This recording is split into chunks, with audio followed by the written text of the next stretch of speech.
Hello everyone, welcome back to my channel. तो आज हम इस वीडियो में फ्रेजेस एंड क्लॉजेज एक इंग्लिश ग्रामर का टॉपिक है वो करेंगे।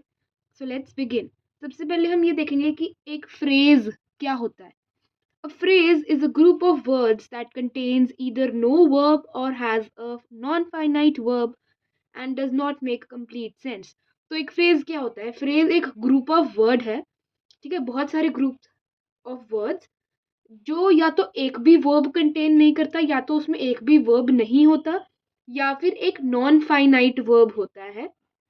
And it does not make complete sense, एक कंप्लीट सेंस नहीं बनाता कि अगर हम वो सेंटेंस देखेंगे तो उसका वो कंप्लीट सेंस नहीं बन रहा होता। For example, to sleep under the tree. To sleep under the tree क्या कोई कंप्लीट सेंस नहीं है। सेम, बिसाइड द टेबल, क्या बिसाइड द टेबल? या तो होता है ना she is sitting beside the table, तो हम मानते हैं कि ये कंप्लीट सेंटेंस है।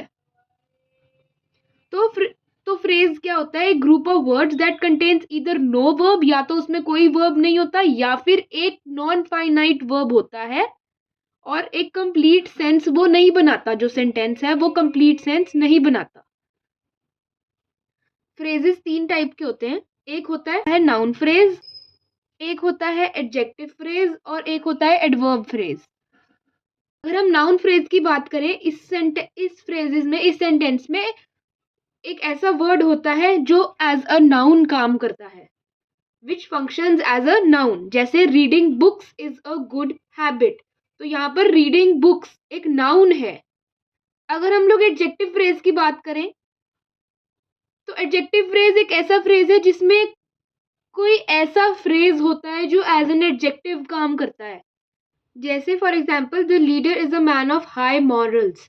यहाँ पर जो हाई मॉरल्स है, ऑफ हाई मॉरल्स, ये एक एडजेक्टिव फ्रेज है।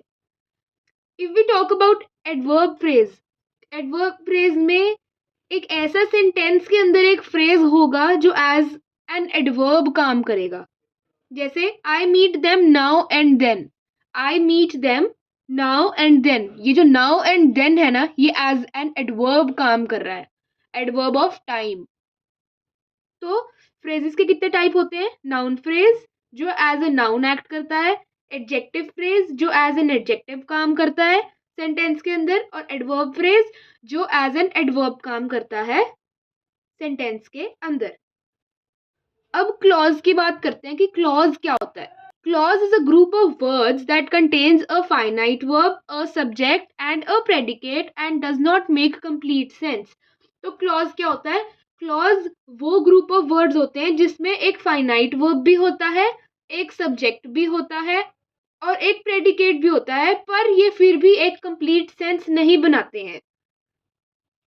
जैसे कि the girl who was the youngest student, ये कंप्लीट सेंस नहीं बना रहा, इसमें फाइनाइट वर्ब भी है, सब्जेक्ट भी है और प्रेडिकेट भी है। ठीक है। The painting which got the first prize, तो क्या करना है उसका फिर? Painting that got the first prize complete sense नहीं है। ठीक है। अब आता है एक सेंटेंस वन या वन से ज्यादा क्लॉज से भी बना हो सकता है। So the clause that makes sense on its own is known as the main clause, and the clause that needs the main clause to be understood is known as the subordinate clause.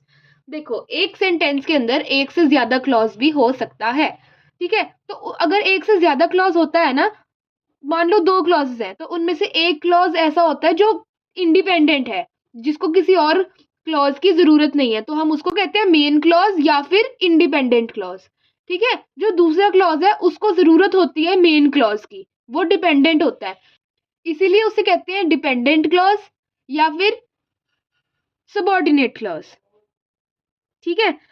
For example, my father dropped me at school today because I had missed the बस। इसमें दो clauses हैं, एक तो है my father dropped me at school today, ठीक है, और दूसरा क्लॉज है because I had missed the बस। तो इसमें जो पहला क्लॉज है my father dropped me at school today, ये एक मेन क्लॉज है क्योंकि ये कंप्लीट सेंस बना रहा है कि मेरे फादर ने आज मुझे स्कूल ड्रॉप किया। ठीक है। सेकेंड क्लॉज जो है यहाँ पर वो इनकम्प्लीट है, because I had missed the बस, ये एक इनकम्प्लीट है कि मैंने मिस कर दी बस, ये इनकम्प्लीट क्लॉज है because I had missed the बस, इसको मेन क्लॉज की जरूरत है जो कि है my father dropped me at the school today. अगर अब हम टाइप्स ऑफ क्लॉजेस की बात करें तो इधर भी 3 टाइप्स ऑफ क्लॉजेस हैं, एडजेक्टिव क्लॉज, एडवर्ब क्लॉज और नाउन क्लॉज। एडजेक्टिव क्लॉज वो क्लॉज होता है जो एक नाउन या फिर प्रोनाउन को क्वालिफाई करता है, ठीक है। ऐसे क्लॉजेस जो होते हैं ना वो या तो that, when, where, who, whom, whose, which और वाई से बिगिन होते हैं।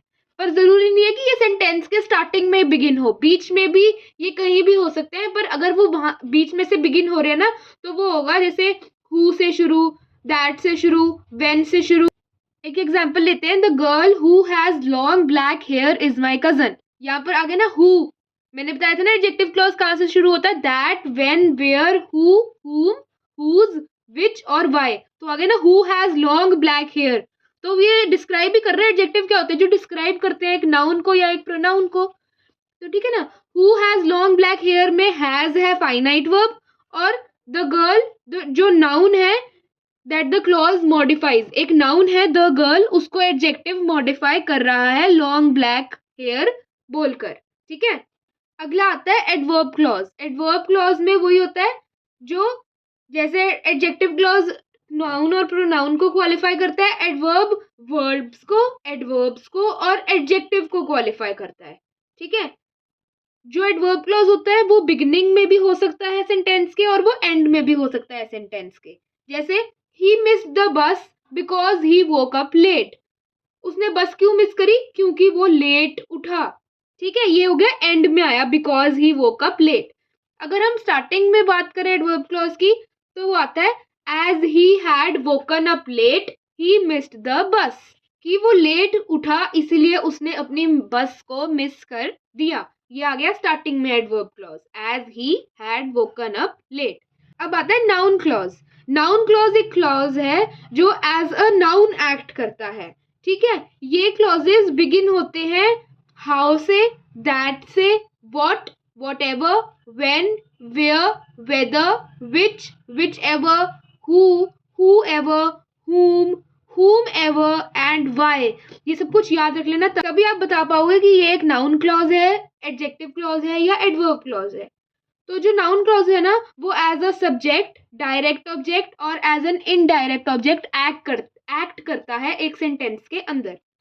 एग्जाम्पल लेते हैं, whoever comes first will receive this trophy, इसमें सब्जेक्ट आ गया whoever comes first, ठीक है। अगर हम डायरेक्ट ऑब्जेक्ट की बात करें तो आ गया I don't know what we will be doing this Sunday, इसमें डायरेक्ट ऑब्जेक्ट आ गया कि पता नहीं हम लोग संडे को क्या करेंगे, संडे की बात आ गई ना, तो एक डायरेक्ट चीज की बात कर रहे हैं।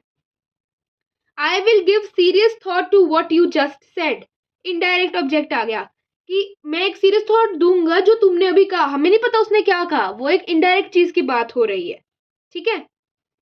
So this was it for the video. अगर आपको क्लॉजेज और फ्रेजेस समझ आ गए हो तो please give it a big thumbs up and subscribe to my channel for more educational content. Thank you.